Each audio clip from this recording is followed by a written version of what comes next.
Today, we're going to discuss a most serious topic in sorcery, Don Juan said abruptly, and we're going to begin by talking about the energy body. He had described the energy body to me countless times, saying that it was a conglomerate of energy fields, the mirror image of the conglomerate of energy fields that makes up the physical body when it is seen as energy that flows in the universe. He had said that it was smaller, more compact, and of heavier appearance than the luminous sphere of the physical body. Don Juan had explained that the body and the energy body were two conglomerates of energy fields compressed together by some strange agglutinizing force. He had emphasized no end that the force that binds that group of energy fields together was, according to the sorcerers of ancient Mexico, the most mysterious force in the universe. His personal estimation was that it was the pure essence of the entire cosmos, the sum total of everything there is. He had asserted that the physical body and the energy body were the only counterbalanced energy configurations in our realm as human beings. He accepted, therefore, no other dualism than the one between these two. The dualism between body and mind, spirit and flesh, he considered to be a mere concatenation of the mind, emanating from it without any energetic foundation. Don Juan had said that by means of discipline it is possible for anyone to bring the energy body closer to the physical body. Normally, the distance between the two is enormous. Once the energy body is within a certain range, which varies for each of us individually, anyone, through discipline, can forge it into the exact replica of their physical body, that is to say, a three-dimensional, solid being. Hence the sorcerer's idea of the other or the double. By the same token, through the same processes of discipline, anyone can forge their three-dimensional, solid physical body to be a perfect replica of their energy body, that is to say, an ethereal charge of energy invisible to the human eye, as all energy is. When Don Juan had told me all about this, my reaction had been to ask him if he was describing a mythical proposition. He had replied that there was nothing mythical about sorcerers. Sorcerers were practical beings, and what they described was always something quite sober and down to earth. According to Don Juan, the difficulty in understanding what sorcerers did was that they proceeded from a different cognitive system. Sitting at the back of his house in central Mexico that day, Don Juan said that the energy body was of key importance in whatever was taking place in my life.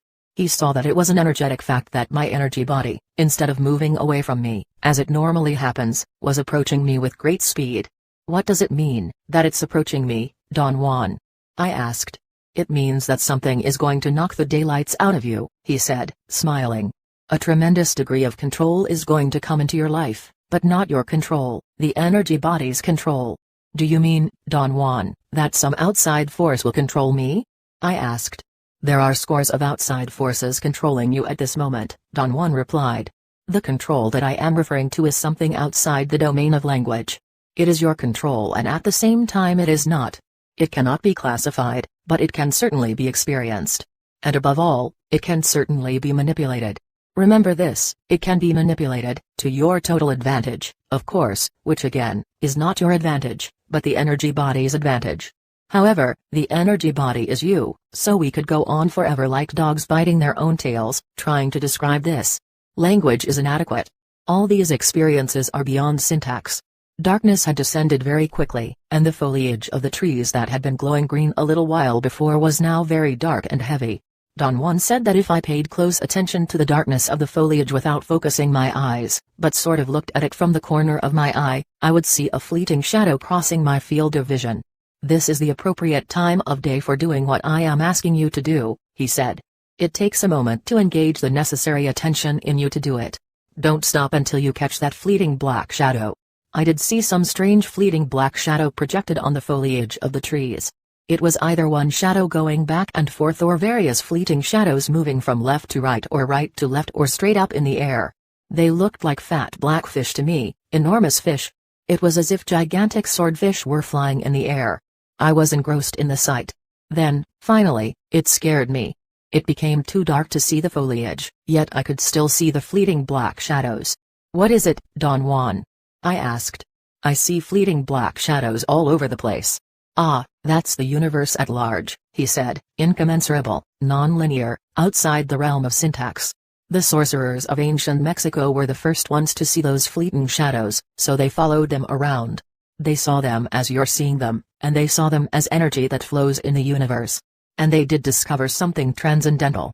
He stopped talking and looked at me. His pauses were perfectly placed.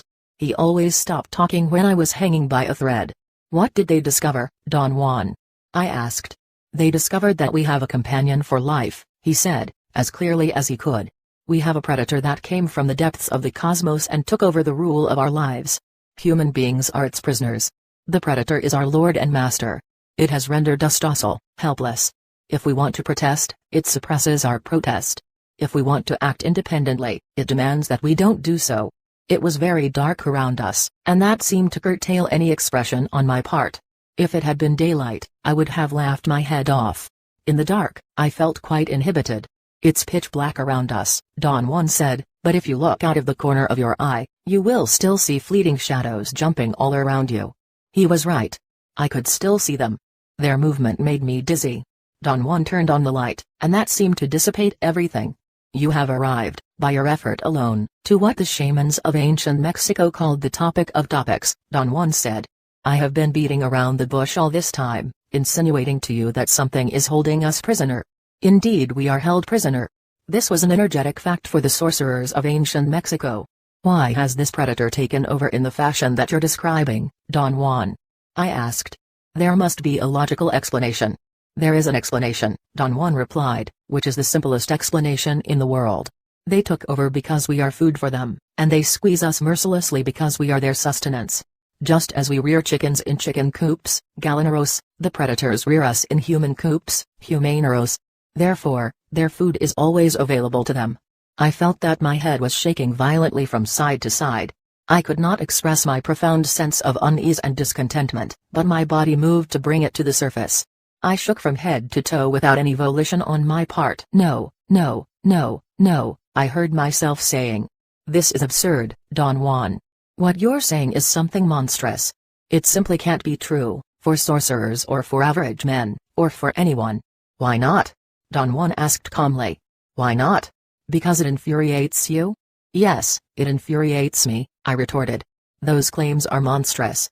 Well, he said, you haven't heard all the claims yet. Wait a bit longer and see how you feel. I'm going to subject you to a blitz. That is, I'm going to subject your mind to tremendous onslaughts, and you cannot get up and leave because you're caught. Not because I'm holding you prisoner, but because something in you will prevent you from leaving, while another part of you is going to go truthfully berserk. So brace yourself. There was something in me which was, I felt, a glutton for punishment. He was right. I wouldn't have left the house for the world. And yet I didn't like one bit the inanities he was spouting. I want to appeal to your analytical mind, Don Juan said. Think for a moment, and tell me how you would explain the contradiction between the intelligence of man the engineer and the stupidity of his systems of beliefs, or the stupidity of his contradictory behavior. Sorcerers believe that the predators have given us our systems of beliefs, our ideas of good and evil, our social mores. They are the ones who set up our hopes and expectations and dreams of success or failure. They have given us covetousness, greed, and cowardice. It is the predators who make us complacent, retenary, and egomaniacal. But how can they do this, Don Juan? I asked, somehow angered further by what he was saying. Do they whisper all that in our ears while we are asleep? No, they don't do it that way. That's idiotic. Don Juan said, smiling. They are infinitely more efficient and organized than that. In order to keep us obedient and meek and weak, the predators engage themselves in a stupendous maneuver stupendous, of course, from the point of view of a fighting strategist. A horrendous maneuver from the point of view of those who suffer it. They gave us their mind. Do you hear me? The predators give us their mind, which becomes our mind. The predator's mind is baroque, contradictory, morose, filled with the fear of being discovered any minute now. I know that even though you have never suffered hunger, he went on, you have food anxiety, which is none other than the anxiety of the predator who fears that any moment now its maneuver is going to be uncovered and food is going to be denied. Through the mind, which, after all, is their mind, the predators inject into the lives of human beings whatever is convenient for them. And they ensure, in this manner, a degree of security to act as a buffer against their fear. It's not that I can't accept all this at face value, Don Juan, I said. I could, but there's something so odious about it that it actually repels me. It forces me to take a contradictory stand. If it's true that they eat us, how do they do it? Don Juan had a broad smile on his face. He was as pleased as Punch. He explained that sorcerers see infant human beings as strange, luminous balls of energy, covered from the top to the bottom with a glowing coat, something like a plastic cover that is adjusted tightly over their cocoon of energy. He said that that glowing coat of awareness was what the predators consumed, and that when a human being reached adulthood, all that was left of that glowing coat of awareness was a narrow fringe that went from the ground to the top of the toes. That fringe permitted mankind to continue living, but only barely. As if I had been in a dream, I heard Don Juan Matus explaining that to his knowledge, man was the only species that had the glowing coat of awareness outside that luminous cocoon. Therefore, he became easy prey for an awareness of a different order, such as the heavy awareness of the predator. He then made the most damaging statement he had made so far. He said that this narrow fringe of awareness was the epicenter of self-reflection, where man was irremediably caught. By playing on our self-reflection, which is the only point of awareness left to us, the predators create flares of awareness that they proceed to consume in a ruthless, predatory fashion. They give us inane problems that force those flares of awareness to rise, and in this manner they keep us alive in order for them to be fed with the energetic flare of our pseudo-concerns. There must have been something to what Don Juan was saying, which was so devastating to me that at that point I actually got sick to my stomach. After a moment's pause, long enough for me to recover, I asked Don Juan, but why is it that the sorcerers of ancient Mexico and all sorcerers today, although they see the predators, don't do anything about it? There's nothing that you and I can do about it, Don Juan said in a grave, sad voice. All we can do is discipline ourselves to the point where they will not touch us. How can you ask your fellow men to go through those rigors of discipline? They'll laugh and make fun of you, and the more aggressive ones will beat the shit out of you. And not so much because they don't believe it. Down in the depths of every human being, there's an ancestral, visceral knowledge about the predator's existence. My analytical mind swung back and forth like a yo-yo. It left me and came back and left me and came back again. Whatever Don Juan was proposing was preposterous, incredible. At the same time, it was a most reasonable thing, so simple. It explained every kind of human contradiction I could think of. But how could one have taken all this seriously? Don Juan was pushing me into the path of an avalanche that would take me down forever. I felt another wave of a threatening sensation. The wave didn't stem from me, yet it was attached to me. Don Juan was doing something to me, mysteriously positive and terribly negative at the same time. I sensed it as an attempt to cut a thin film that seemed to be glued to me. His eyes were fixed on mine in an unblinking stare. He moved his eyes away and began to talk without looking at me anymore. Whenever doubts plague you to a dangerous point, he said, do something pragmatic about it. Turn off the light. Pierce the darkness, find out what you can see. He got up to turn off the lights. I stopped him. No, Don Juan, I said, don't turn off the lights. I'm doing okay. What I felt then was a most unusual, for me, fear of the darkness. The mere thought of it made me pant. I definitely knew something viscerally, but I wouldn't dare touch it, or bring it to the surface, not in a million years. You saw the fleeting shadows against the trees, Don Juan said, sitting back against his chair. That's pretty good. I'd like you to see them inside this room. You're not seeing anything. You're just merely catching fleeting images. You have enough energy for that. I feared that Don Juan would get up anyway and turn off the lights, which he did. 2 seconds later, I was screaming my head off. Not only did I catch a glimpse of those fleeting images, I heard them buzzing by my ears. Don Juan doubled up with laughter as he turned on the lights. What a temperamental fellow. He said. A total disbeliever, on the one hand, and a total pragmatist on the other. You must arrange this internal fight. Otherwise, you're going to swell up like a big toad and burst. Don Juan kept on pushing his barb deeper and deeper into me. The sorcerers of ancient Mexico, he said, saw the predator. They called it the flyer because it leaps through the air. It is not a pretty sight. It is a big shadow, impenetrably dark, a black shadow that jumps through the air. Then, it lands flat on the ground. The sorcerers of ancient Mexico were quite ill at ease with the idea of when it made its appearance on Earth. They reasoned that man must have been a complete being at one point, with stupendous insights, feats of awareness that are mythological legends nowadays. And then everything seems to disappear, and we have now a sedated man. I wanted to get angry, call him a paranoiac, but somehow the righteousness that was usually just underneath the surface of my being wasn't there. Something in me was beyond the point of asking myself my favorite question, what if all that he said is true? At the moment he was talking to me that night, in my heart of hearts, I felt that all of what he was saying was true, but at the same time, and with equal force, all that he was saying was absurdity itself. What are you saying, Don Juan? I asked feebly. My throat was constricted. I could hardly breathe. What I'm saying is that what we have against us is not a simple predator. It is very smart, and organized.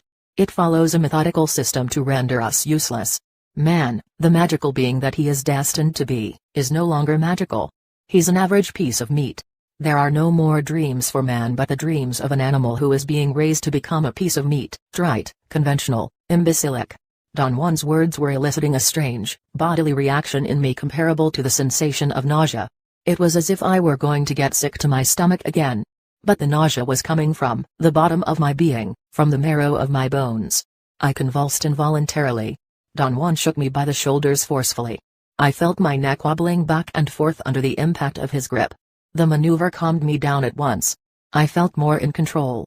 This predator, Don Juan said, which, of course, is an inorganic being, is not altogether invisible to us, as other inorganic beings are. One think as children we do see it and decide it's so horrific that we don't want to think about it. Children, of course, could insist on focusing on the sight, but everybody else around them dissuades them from doing so. The only alternative left for mankind, he continued, is discipline. Discipline is the only deterrent. But by discipline I don't mean harsh routines. I don't mean waking up every morning at 5:30 and throwing cold water on yourself until you're blue. Sorcerers understand discipline as the capacity to face with serenity odds that are not included in our expectations. For them, discipline is an art, the art of facing infinity without flinching, not because they are strong and tough but because they are filled with awe. In what way would the sorcerer's discipline be a deterrent? I asked. Sorcerers say that discipline makes the glowing coat of awareness unpalatable to the flyer, Don Juan said, scrutinizing my face as if to discover any signs of disbelief. The result is that the predators become bewildered. An inedible glowing coat of awareness is not part of their cognition, I suppose. After being bewildered, they don't have any recourse other than refraining from continuing their nefarious task. If the predators don't eat our glowing coat of awareness for a while, he went on, it'll keep on growing. Simplifying this matter to the extreme, I can say that sorcerers, by means of their discipline, push the predators away long enough to allow their glowing coat of awareness to grow beyond the level of the toes.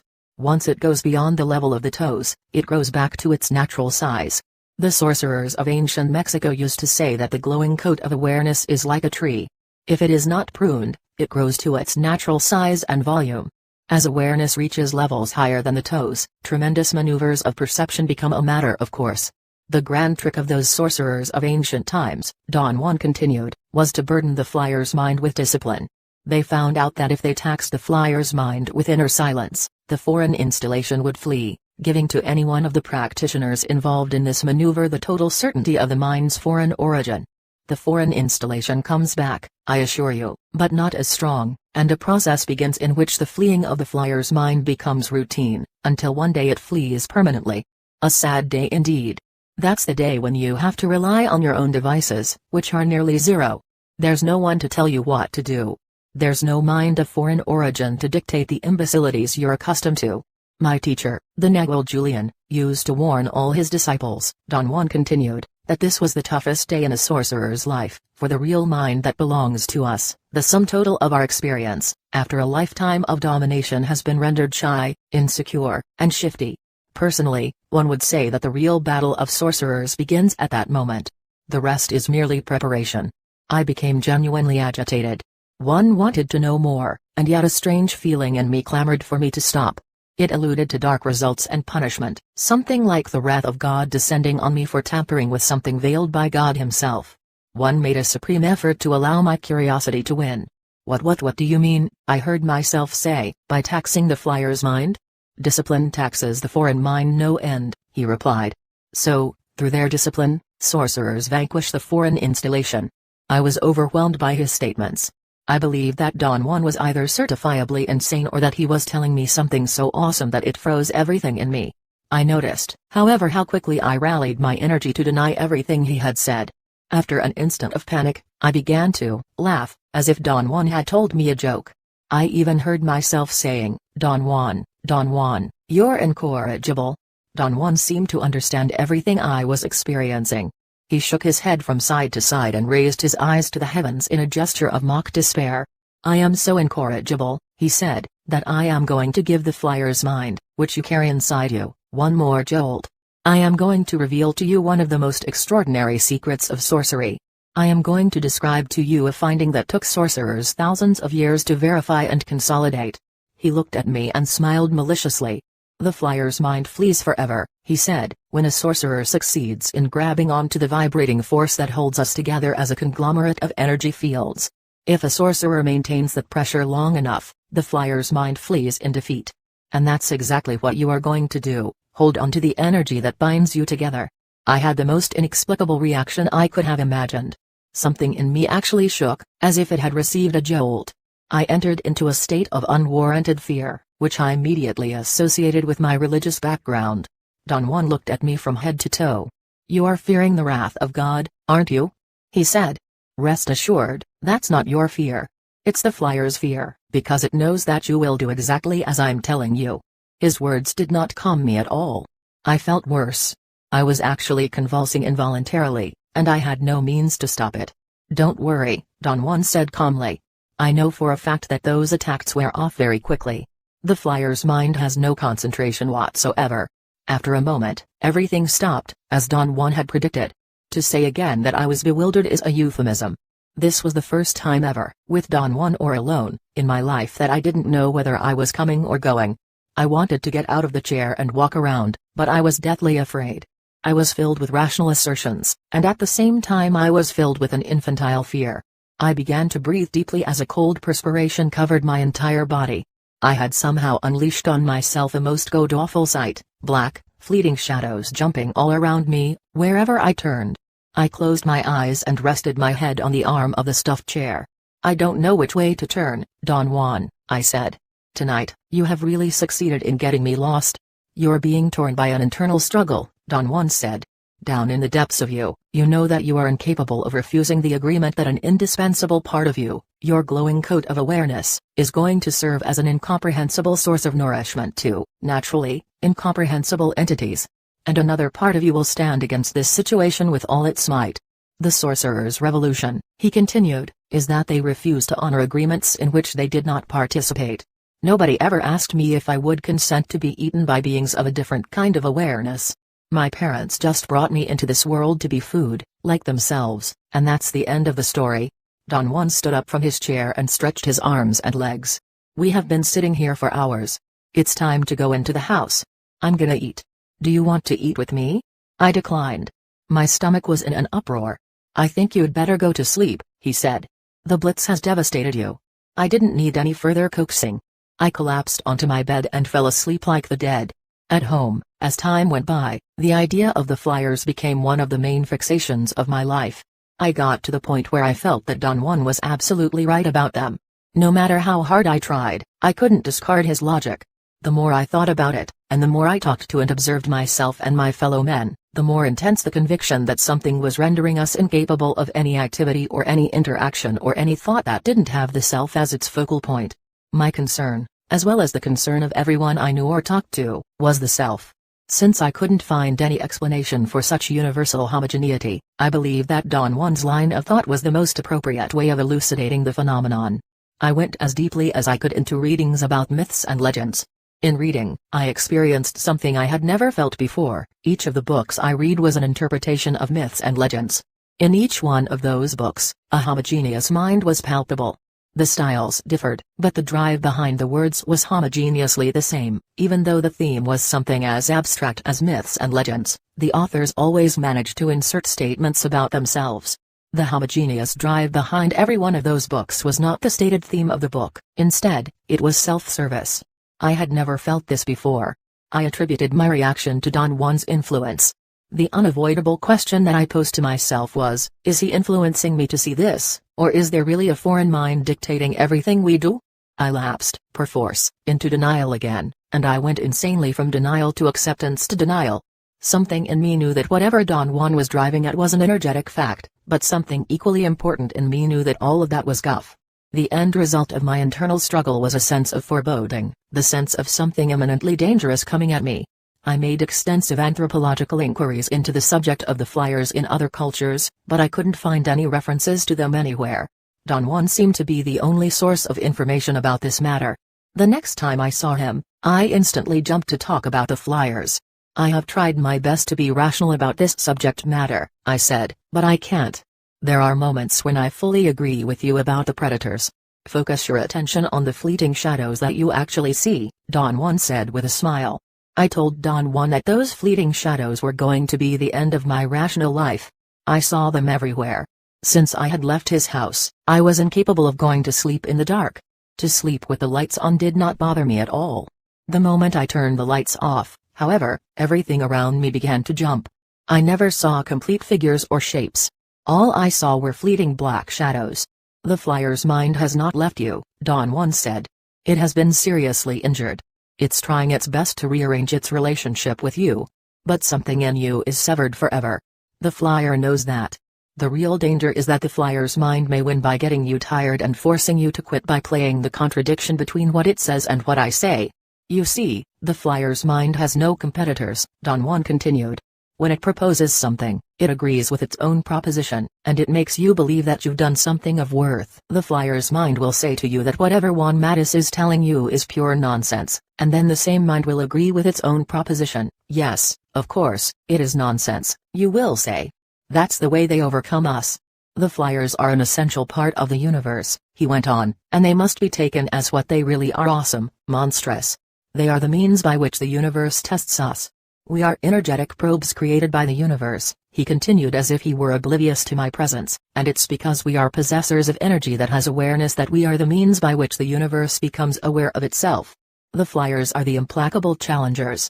They cannot be taken as anything else. If we succeed in doing that, the universe allows us to continue. I wanted Don Juan to say more. But he said only, the blitz ended the last time you were here. There's only so much you could say about the flyers. It's time for another kind of maneuver. I couldn't sleep that night. I fell into a light sleep in the early hours of the morning, until Don Juan dragged me out of my bed and took me for a hike in the mountains.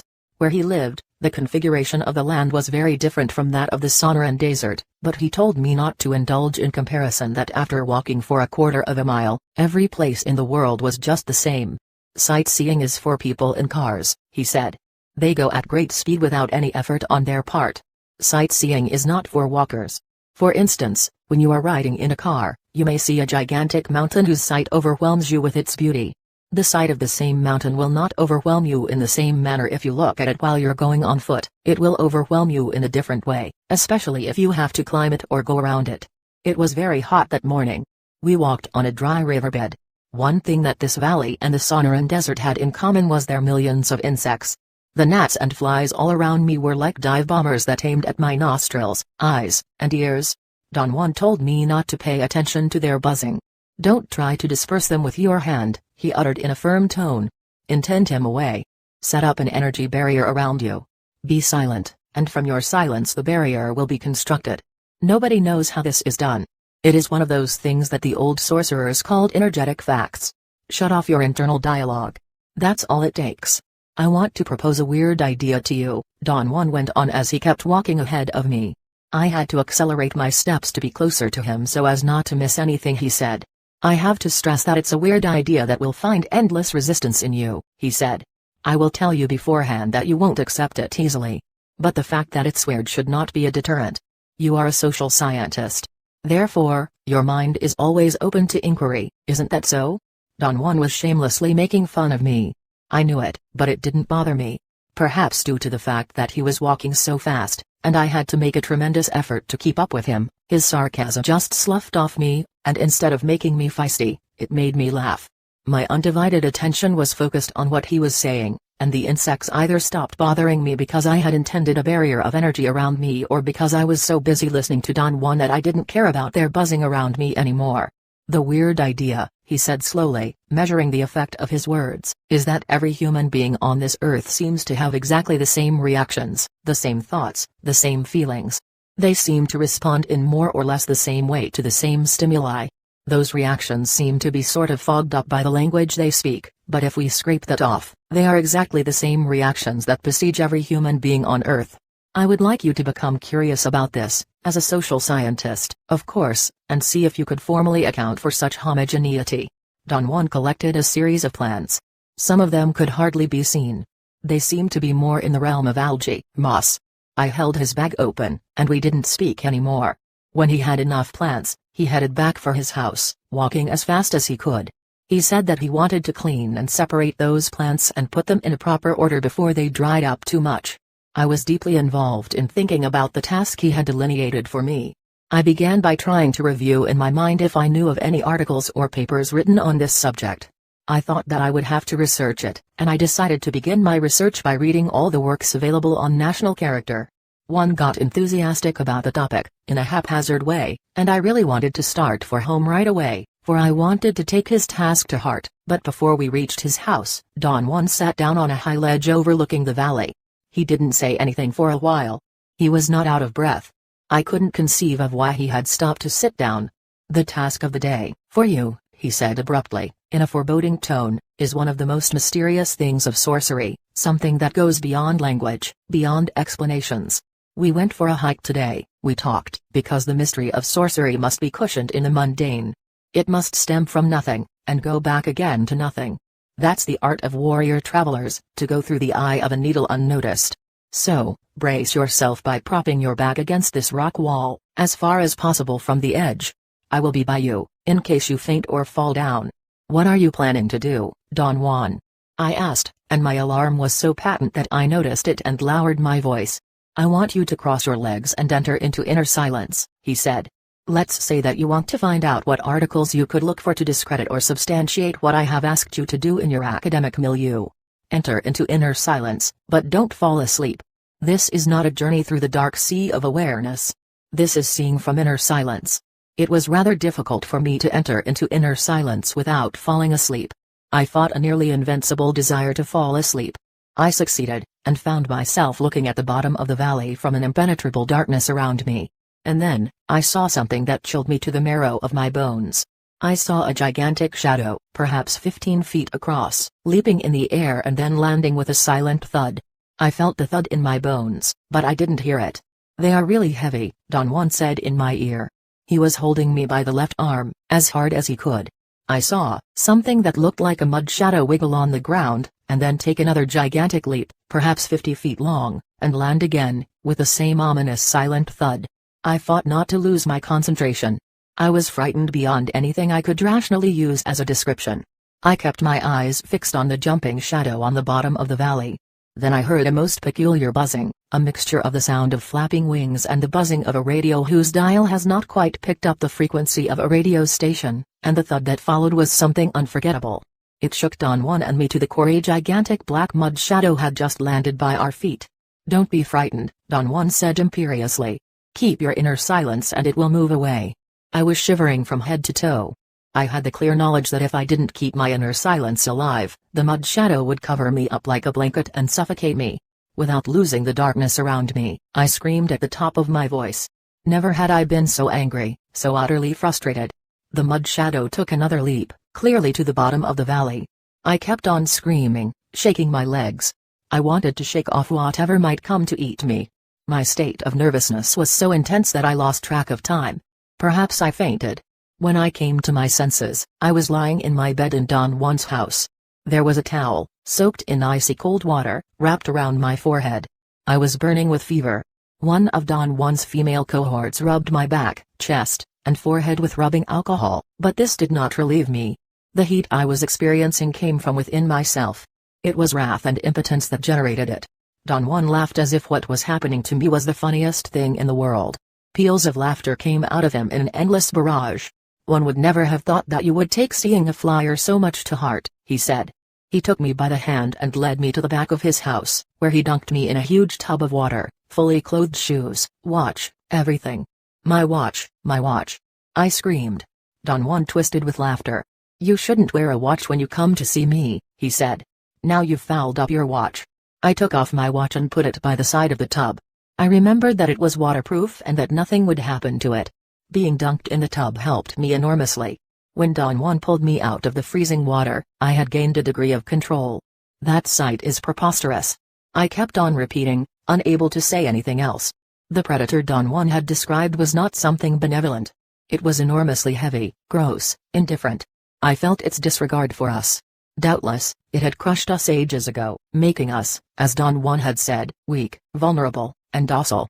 I took off my wet clothes, covered myself with a poncho, sat in my bed, and veritably wept my head off, but not for myself. I had my wrath, my unbending intent, not to let them eat me. I wept for my fellow men, especially for my father. I never knew until that instant that I loved him so much. He never had a chance, I heard myself repeating, over and over, as if the words were not really mine. My poor father, the most considerate being I knew, so tender, so gentle, so helpless.